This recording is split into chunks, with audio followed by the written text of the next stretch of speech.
Sejam muito bem-vindos. Mais um dia, mais um encontro nosso, a nossa sala de leitura aberta, o nosso encontro com a Palavra de Deus. Vamos à nossa leitura da Bíblia, o plano bíblico anual. Hoje é o dia de número 305 e vamos seguir com o nosso plano. Me dá só um minuto, porque desconectou aqui a Bíblia, a transmissão da Bíblia para a tela, tá? Vou precisar fazer aqui uma configuração, mas enquanto isso, vai deixando aí o seu nome, de onde você nos acompanha, interage nos comentários, dá o seu joinha. Se você é novo por aqui, aguarde, calma, já vai entrar a leitura. Me dá só um minuto para eu fazer aqui uma conexão. Se inscreve no canal se você não é inscrito. É uma oportunidade também para você compartilhar. Compartilhe a palavra de Deus. Clique aí no botão compartilhar, copie esse link, manda nos grupos, grupo do WhatsApp, lista de transmissão, colega de igreja, seus familiares, mande a leitura da Bíblia, tá bom? Compartilhe, seja um compartilhador da palavra de Deus. Deixa eu só fazer aqui um ajuste então.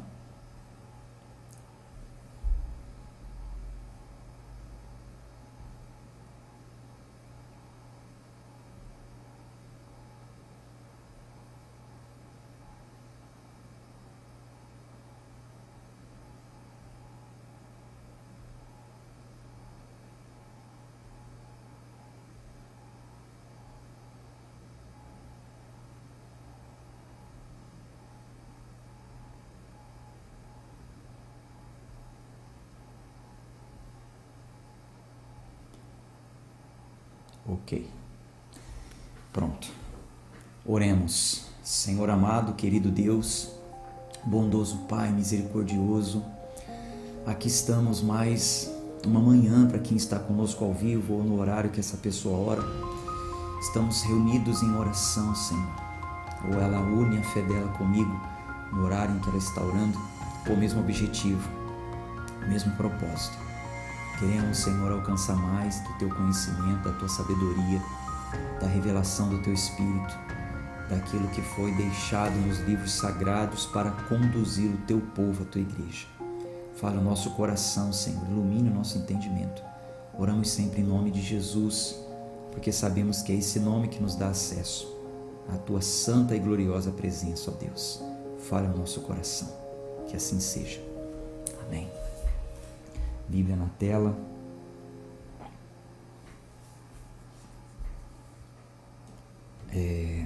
Oséias, capítulo 11. Oséias, capítulo 11. Então vamos à leitura.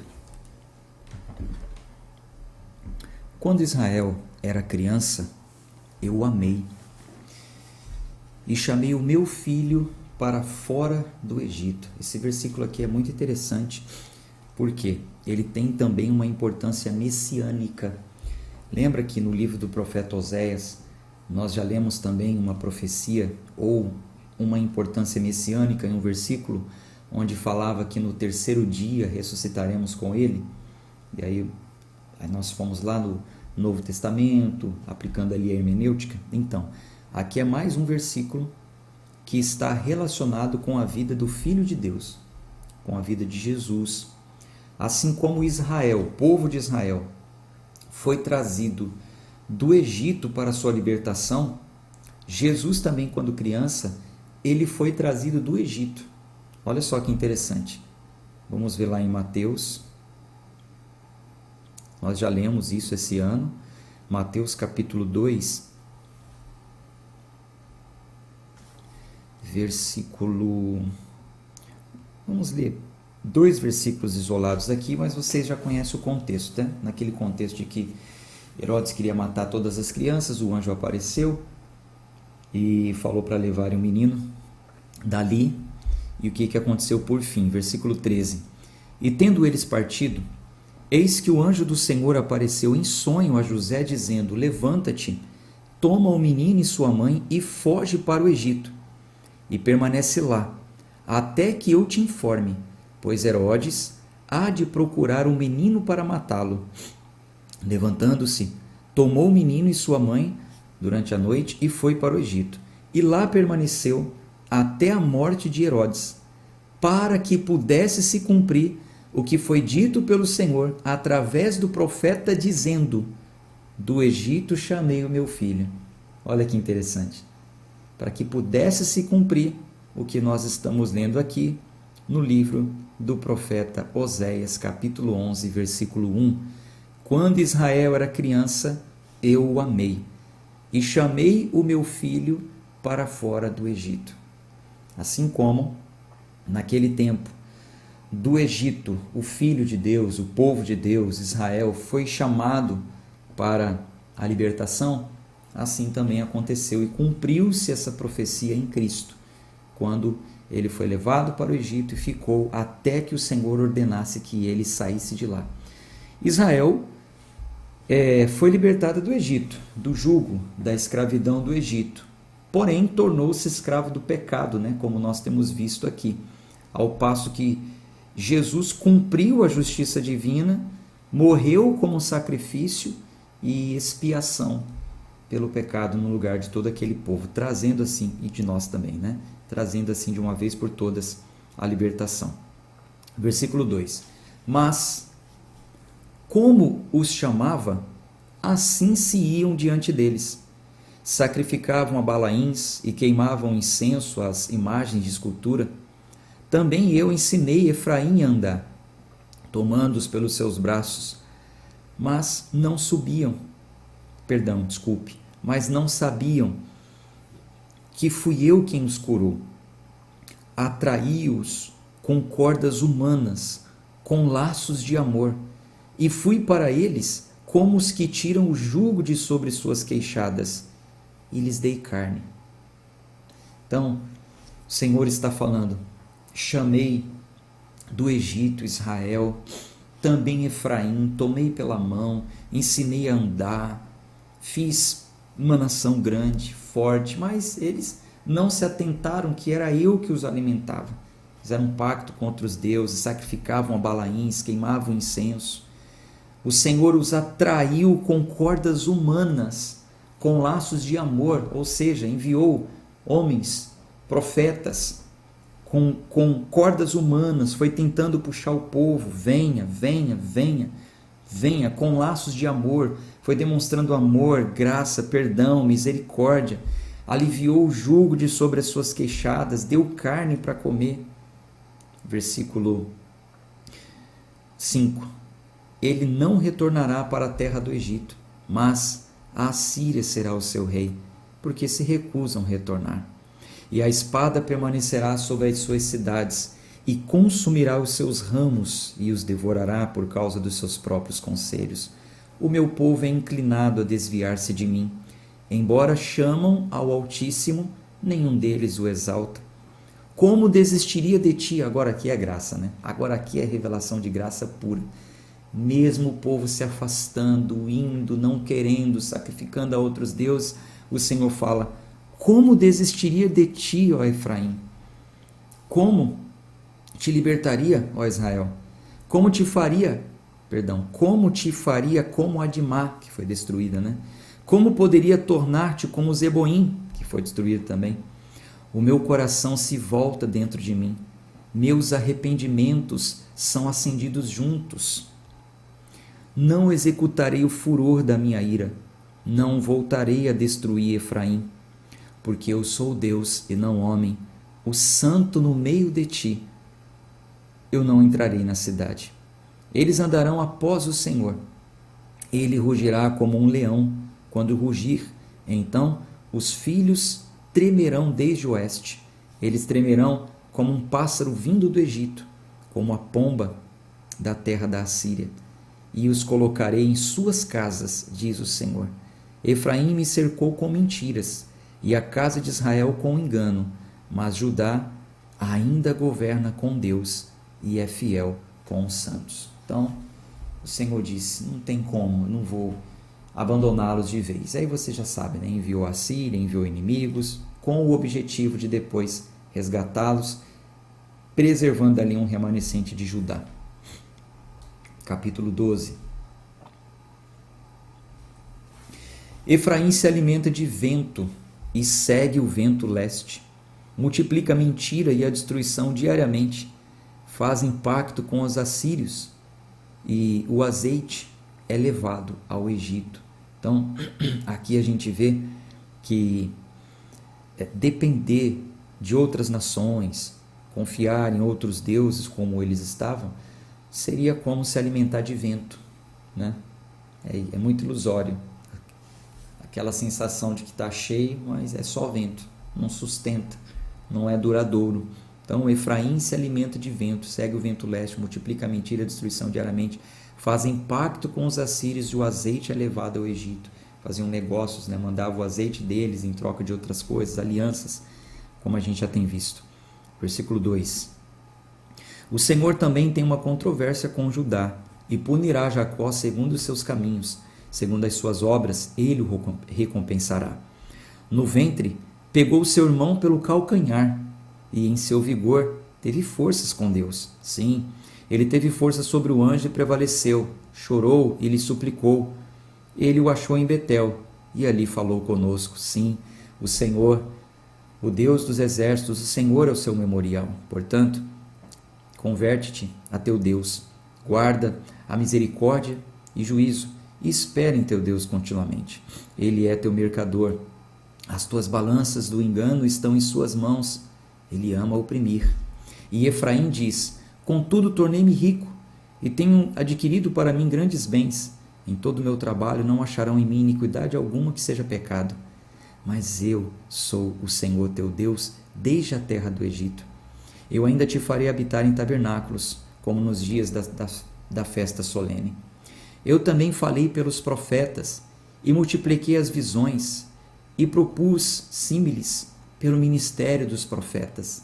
Então, isso aqui é um complemento do início, né? Atraí-os com cordas humanas, quando ele enviou os profetas. E através dos profetas, o que ele fez? Multiplicou as visões. Quantas visões nós já lemos até aqui? Quantas visões teve Isaías, Jeremias, Ezequiel? Quantas visões? E propus símiles pelo ministério dos profetas. O que é símiles? Símiles são comparações, figuras de linguagem, metáforas. Quantas nós vimos? Quantas? O profeta tendo que preparar a comida em cima de esterco para que aquilo ilustrasse a contaminação do povo. O profeta ficou não sei quanto tempo virado, deitado para um lado, em frente à maquete de uma cidade, depois virada para o outro. Olha, a destruição vem do norte, a destruição vem do sul, a panela de ferro representa isso, o vaso de barro, o jarro de barro, andar com as nádegas de fora para mostrar a vergonha que o povo ia passar. Enfim, quantas coisas, quantas e quantas coisas nós já lemos. O Senhor está falando: eu também falei pelos profetas, multipliquei as visões e propus símiles pelo ministério dos profetas. Existe iniquidade em Gileade? Certamente são pura vaidade. Sacrificam bois em Gilgal. Os seus altares são como montes de pedras nos sulcos dos campos. Jacó fugiu para o país da Síria, e Israel serviu por uma esposa, e por uma esposa cuidou de ovelhas. Mas por meio de um profeta o Senhor tirou Israel do Egito, e por um profeta ele foi preservado. Efraim o provocou a ira amargamente, portanto, deixará ficar o seu sangue sobre ele, e o seu Senhor o recompensará pelo seu desprezo. Capítulo 13. Quando Efraim falou tremendo, ele se exaltou em Israel, mas quando pecou em Baal, ele morreu. E agora eles pecam cada vez mais, e da sua prata fizeram uma imagem de fundição e ídolos segundo o seu entendimento, todos obra de artífices, dos quais dizem: os homens que sacrificam, beijem os seus bezerros. Por isso, serão como a nuvem da manhã, e como o orvalho da madrugada que logo passa, como a palha que o redemoinho lança do chão, e como a fumaça de chaminé. Todavia, eu sou o Senhor teu Deus desde a terra do Egito. Portanto, não reconhecerás outro Deus além de mim, porque não há Salvador além de mim. Eu te conheci no deserto, na terra da grande seca. Em proporção do seu pasto, eles se fartaram, estando fartos, o seu coração se exaltou, por isso se esqueceram de mim. Portanto, serei para eles como leão, como leopardo no caminho os espiarei. Eu os encontrarei como uma ursa que é despojada de seus ursinhos. E lhes romperei as teias do seu coração, e ali os devorarei. Como um leão, as feras do campo os despedaçarão. Ó Israel, tu destruístes a ti mesmo, mas em mim está a tua ajuda. Gente, você imagina um povo que estavam vivendo tranquilos, achando que Deus iria tolerar os seus pecados, dando ouvidos aos falsos profetas que diziam paz, paz, quando não viria paz.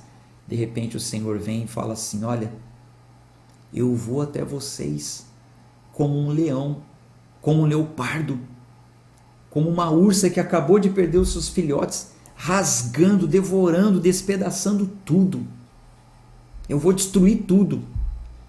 E depois eu serei a salvação. Eu vou ajudar, mas primeiro eu vou destruir tudo. Isso aqui tem que acender o nosso temor. A gente tem que entender que Deus é o mesmo ontem, hoje, será para sempre. A gente tem que entender isso. Não vamos pensar que o Senhor fica tolerando aí pecado, não. Vamos viver tranquilamente, achando, é só graça, misericórdia. Sim, a graça nos revela a salvação, mas requer de nós obras de um salvo. Porque o cordeiro, ele virá como leão. A gente vai ver isso no Apocalipse. Ele é cordeiro e leão. O cordeiro morreu por nós, mas como leão ele virá para exercer juízo e justiça. Versículo 10. Eu serei o teu rei. Eu serei o teu rei. Onde está o outro que te salvará em todas as tuas cidades? E os teus juízes, dos quais disseste, dá-me rei e príncipes. Dei-te um rei na minha ira, e tirei-o no meu furor. A iniquidade de Efraim está atada, o seu pecado está escondido. Dores de mulher de parto lhe sobrevirão. Ele é um filho insensato, porque é tempo e não está no lugar em que deve vir a luz. É tempo de dar a luz, mas não está no lugar. Eu os redimirei do poder da sepultura e os resgatarei da morte. Ó morte, eu serei as tuas pragas. Ó sepultura, eu serei a tua destruição. O arrependimento está escondido dos meus olhos. Ainda que ele dê fruto entre seus irmãos, um vento leste virá. O vento do Senhor subirá do deserto, e a sua nascente se tornará seca, e a sua fonte se esgotará. Ele destruirá o tesouro de todos os vasos desejáveis. Samaria se tornará desolada, porque se rebelou contra o seu Deus. Eles cairão à espada, seus filhos serão despedaçados, e as suas grávidas serão cortadas ao meio. Capítulo 14, a gente encerra aqui e conclui mais um livro. Aqui no capítulo 14, nós teremos um convite ao arrependimento e uma oração do pecador. Veja que interessante. Ó Israel, converte-te ao Senhor teu Deus, porque caíste pela tua iniquidade. Tomai convosco palavras e converte-te ao Senhor. Diz a Ele, tira toda a iniquidade e nos receba graciosamente. E ofereceremos os novilhos dos nossos lábios, sacrifícios dos nossos lábios. Isso aqui é a forma que o pecador deve orar. Oséias ele encerra fazendo um convite ao arrependimento, dizendo como é a oração do pecador, e ele vai encerrar ainda com mais uma orientação. A gente vai ler isso juntos. A Assíria não nos salvará, não iremos montados em cavalos, e já não diremos mais a obra das nossas mãos, tu és o nosso Deus, porque em ti o órfão encontra misericórdia. Nós não vamos mais falar as obras das nossas mãos. Tu, obras das nossas mãos, é o nosso Deus. Não vamos mais. Eu sararei a sua apostasia. Eu os amarei voluntariamente, porque a minha ira se apartou dele. Eu serei como orvalho para Israel. Ele crescerá como o lírio e lançará as suas raízes como o Líbano. Os seus galhos se estenderão, e a sua beleza será como a da oliveira, e o seu perfume como o do Líbano. Os que habitam debaixo da sombra retornarão, serão vivificados como o grão, e crescerão como a videira. A sua fama será como o vinho do Líbano. Efraim dirá: que mais eu tenho com os ídolos? Eu o tenho ouvido e observado. Eu sou como o abeto verde. De mim é achado o teu fruto. Aí ele encerra dando uma orientação para eles e para nós. Quem é sábio para que entenda estas coisas? Quem é prudente para que as saiba? Porque os caminhos do Senhor são retos, e os justos andarão neles, mas os transgressores neles cairão. Então, ele encerra nos exortando a perseverarmos, estudando as profecias, entendendo as coisas que ele disse. Quem é sábio para que entenda essas coisas? Entenda. Quem é sábio para que entenda? Quem é prudente para que as saiba? Porque os caminhos do Senhor são retos e os justos andarão neles. Então, nós, como pessoas sábias e prudentes, temos que conhecer, como ele já disse no livro dele, em outro capítulo, conhecer e prosseguir em conhecer, e prosseguir, e prosseguir. Conhecer e prosseguir em conhecer, e conhecendo com sabedoria e prudência. É o que nós precisamos fazer. E assim a gente encerra mais um livro. Amanhã a gente se encontra buscando mais conhecimento. Eu acredito que a maioria das pessoas que já estão comigo nos últimos tempos já tem estrutura para olhar para a Bíblia da forma que nós vamos olhar no ano que vem. Tá bom? Um abraço de fé e força. Até amanhã, se Deus quiser. Tchau, tchau.